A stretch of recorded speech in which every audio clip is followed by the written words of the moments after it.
Hey, 7th graders.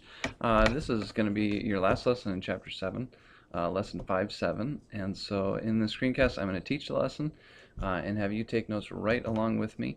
And so you're going to need a sheet of graph paper for this. So if you don't have a sheet of graph paper, make sure that you can get one right now.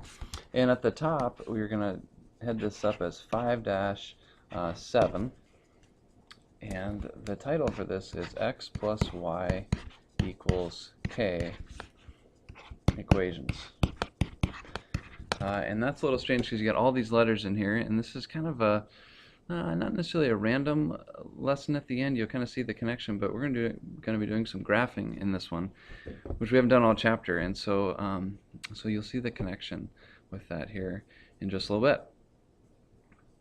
So what does this x plus y equals k mean? And by the way, this sheet of graph paper is going to go into your notes when you're done, so you might just jot down notes up in the upper right hand corner of your paper, so you know where to file it. So what does this x plus y equals k mean? So draw that out there again. X plus y equals k.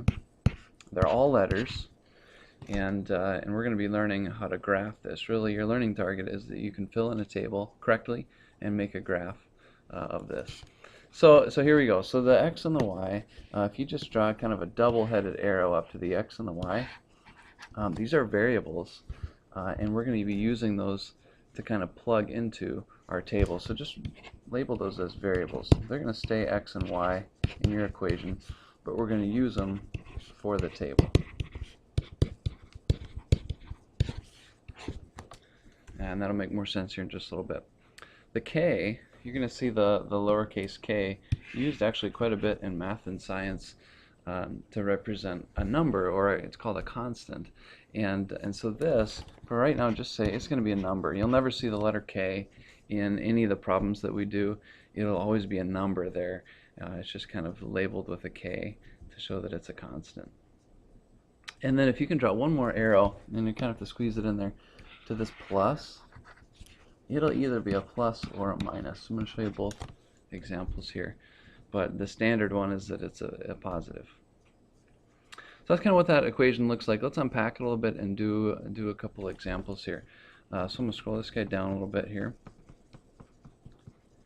Below that, we're going to get about 3 more examples on this sheet of graph paper, and hopefully you have graph paper on the back of this piece of paper as well.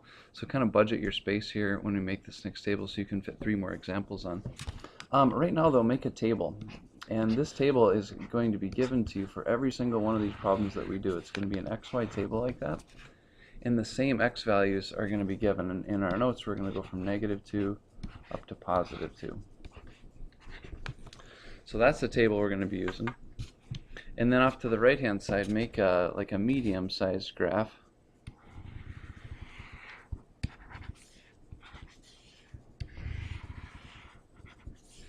And then the example we're going to do for this one, I probably should have written that down first. The problem itself is going to be x plus y equals 3.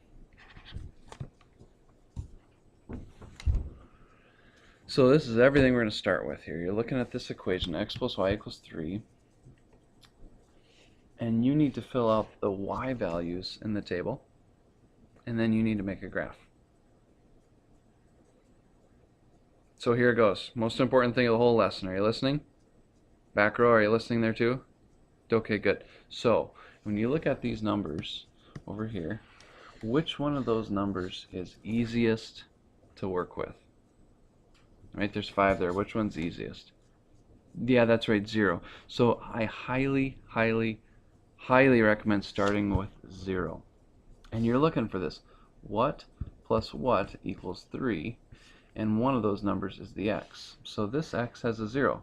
So 0 plus what equals 3? Because that's what our equation says. Obviously it's 3. So we know the point 0, 3 is on our graph.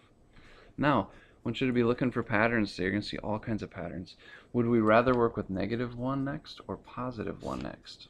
Well, definitely +1. So 1's our x. 1 plus what equals 3? Well, 1 plus 2 is 3. And keep going down to the positives.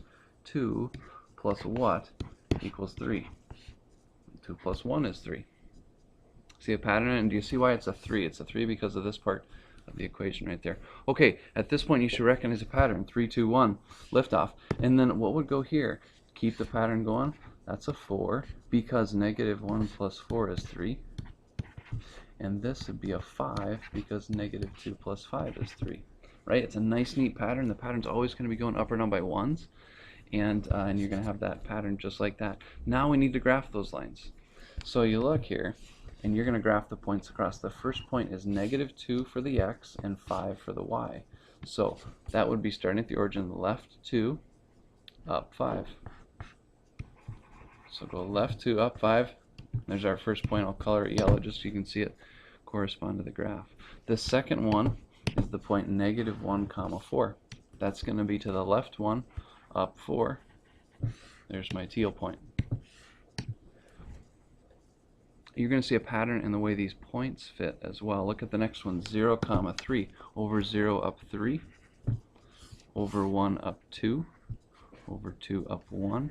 And notice the pattern, just like the numbers are going down by 1, the dots are going down 1 for every 1 as the x and the y, so they're going diagonally 1. Last thing you do on this, connect the dots. Done. Arrows go on either side, because technically this goes on forever, and we've just done a small sampling of this equation of 5 points, so the arrows indicate it goes forever that way, it goes forever that way. So that's one example. That's one example, and you always follow that same step. You start with your 0, work down to the positives, and then go back to your negatives, make the table. Okay, so here's what I'd like you to do next. I'm going to give you a little different one here. I'm going to have you fill out that exact same table. So I'm going to flip this to the next sheet of graph paper there. I'm going to have you make the example right now of x plus y equals negative 5. Make the same table that we just did, right? X is going from negative 2 to positive 2. Make a little medium-sized graph there.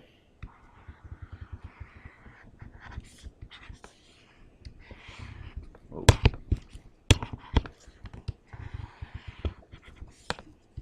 And then I want you to pause the video. So I want you to do this on your own. Pause the video, and then do the problem itself, and then click play, and we'll see how you did. All right, so pause it right now. All right, so here's what you should have come up with. Starting here at 0, we're going 0 plus what is negative 5, and 0 plus negative 5 is the things that add up to negative 5. Working down to 1, 1 plus negative 6 is negative 5, and 2 plus negative 7 is negative 5. Then hopefully you saw a pattern of negative 5, negative 6, negative 7, and so you work backwards, negative 4, negative 3, and these points fit down here, with the first one being left 2, down 3, left 1, down 4, over 0, down 5. This one kind of went off the graph there. Now look at the pattern here. It says a lot of patterns to recognize today. Patterns right there in the table. You're going to see those numbers going up by 1. Patterns in the graph. And now look at this example we just did compared to the first example. Look at how your lines are facing the same direction. And that's going to be the case anytime it's an x plus y problem. This one is an x plus y problem. So I'm going to show you one more type here when it's x minus y. These are harder. These are probably the hardest thing of the lesson. So make one more example here. What happens when it's x minus y? So this example we're going to do is x minus y equals 2. Make the exact same table we've been working with your x values going from negative 2 to positive 2. And then make a little medium-sized graph off to the side there.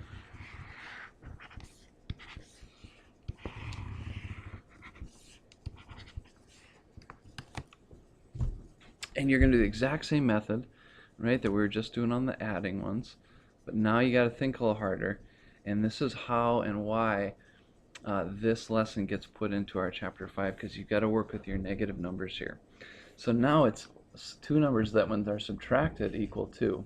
So go down to the most friendly number here to work with, which is 0. And we're thinking 0 minus what equals 2? 0 minus what equals 2? And if you think about it, you've got to put a negative number in there for it to work. 0 minus negative 2 equals positive 2. right? Because those two minuses would add or cancel out and make an adding. So negative 2 goes there. Working down to our positives, 1 minus what equals 2? Well, 1 minus negative 1. Negative 2, negative 1. 2 minus what? Well, that's an easy one. 2 minus 0 is 2. And now we see a pattern, right? Negative 2, negative 1, 0. So keep the pattern going up there. Negative 3, negative 4, right? And as soon as you see the pattern, it's totally okay to backfill with the pattern. And you can double check if you want to. Is negative 1 plus negative 3? Oh, whoops, sorry. Negative 1 minus negative 3, 2? And it is. So you got to do a little more thinking, and you're always going to have, anytime that there's a minus there, and we're dealing with a positive number, which we will be in this chapter, you're going to have a double negative going there. Now you just make your graph. Now look how this graph is going to be different than the one we made. So the first point is negative 2, negative 4. Left 2, down 4. Negative 1, negative 3. 0, negative 2. 1, negative 1. 2, 0. I did those kind of quick here. And you know, at any point pause this if we need some time to catch up, and then connect them. Now look at that graph. How's it different than the ones we just did? Anytime we were adding, I'm going to scroll back to that in a minute, our lines were going down like that. As you read them left to right, the line is falling. Right? And there was our first one. Again, the line's falling as you go left to right. If it's subtracting, as you read it left to right, the line's always going to be going up. And this is something you're going to learn a lot more about in algebra next year. Basically, you'll learn about a word called slope, and you'll see that this has a positive slope, and the other ones have negative slopes. That's not important right now. What is, though, is that you can fill these tables in and make that graph. Okay? So, I'm going to have you pause. I'm going to have you try one here on your own. Last little example for you. Your equation, we're going to try a subtraction one, is x minus y equals negative 5. So make that same table as our last one here. And you're going to do some practice here on some classwork. So I'm going to have you team up there with your partner, your table partner, and the two of you do this one, and then when you're done, we will get this video playing again. Okay, so pause it up, you do this one, good luck. Alright, how'd you do? This one actually made it a little bit easier, and hopefully you noticed that, because this one has a negative number as a subtraction. So when I started here at 0, 0 minus 5 is negative 5. 1 minus 6 is negative 5. 2 minus 7 is negative 5. So there, where we had negative numbers in the last one, because we were trying to get a positive out of a subtraction, now we've got positive numbers here, because we were getting a negative number. So your graph should have gone left 2, up 3, left 1, up 4, over 0, up 5, and you should see your pattern like that. And again, just like the last example, this line is growing. Okay? So that's the lesson in a nutshell. That's about 13 minutes here on the video. This video is posted on Moodle, so it's there. You can go home, watch it again if you need to. You know, invite some friends over, pop some popcorn, put it up on the big screen.